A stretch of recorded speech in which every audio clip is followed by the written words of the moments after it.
So I'm looking on Twitter the other day and I see a trending topic, 10 things that get on my nerves, and I immediately started writing without even thinking about it. Whatever came off the top of my head, 10 things that get on my nerves. Number 10, people who cuss in front of anybody. If you have no respect for your children, your mama, your daddy, your peoples,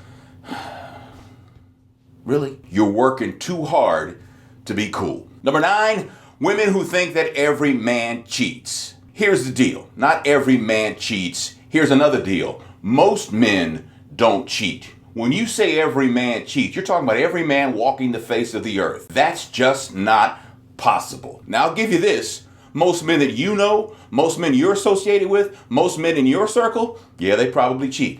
What does that say about you? Number 8, excuses. We have excuses for everything. Oh, he's just being a kid. Oh, you know how kids are. Oh, he should get another chance. Oh, you can't knock a man's hustle. All this, all that. We become a nation of excuses. Nobody's being held accountable anymore for anything, and that bites. Number 7, people who have religious avies and then they post just nasty, obscene stuff. You're so religious that you think enough of God to put something religious in your picture on your social media, but then you post like naked pictures of Rihanna or somebody like that. Number 6, people who give themselves nicknames on Facebook. Like Tony, I'm the man with 9 inches Scott. Really? Really? Really? Janet Ms. Thickums Jones. You know, when you're looking for a job, and this is the part that you need to think about because God forbid you get laid off.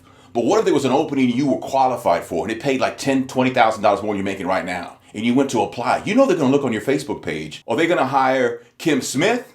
Or are they going to hire Kim thicker than a Snickersmith? You got to think about this, people. Number 5, men that are afraid to admit they love their woman for fear of losing what? Your player card? If you're married, you're not allowed to be a player. If you want to be a player, don't get married. If you're ashamed to say, I love this woman who I stood before God and took vows with, if you're ashamed to say to the world, this is my woman and I love her, what kind of man are you? Number 4, people who try and justify the N-word. The N-word is vile, it's nasty, it's dirty, it's obscene, it hurts. Some people say they've turned it into love. You're a damn fool.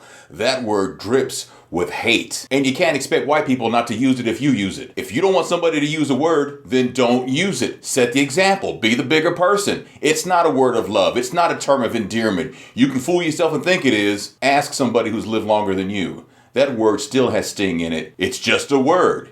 You're just a fool. These are the top 10 things that get on my nerves. Number 3, liars. I do not like liars. Tell the truth. Own it. You get a lot further when you own something than you do when you tell a lie. Then you got to tell them a lie to cover that lie. Quit lying. Own it. You get more respect that way. Number 2, people that are okay with their place in life right now. Why are you satisfied right now with your life? Even if you were a millionaire, why are you satisfied with that? Keep moving forward. Keep giving back. Keep paying it forward. Help others. Don't just sit there, I'm happy. You say you're making $20,000 a year, you're miserable, you can't even afford cable, you can't afford anything, and yet you're doing nothing about it. Do something. The number one thing that gets on me, Tony Scott, the number one thing that gets on my nerves, Republicans. Hey, thanks for watching, and if you don't mind giving this a thumbs up, that'd be great, and if you subscribe, that'd be awesome.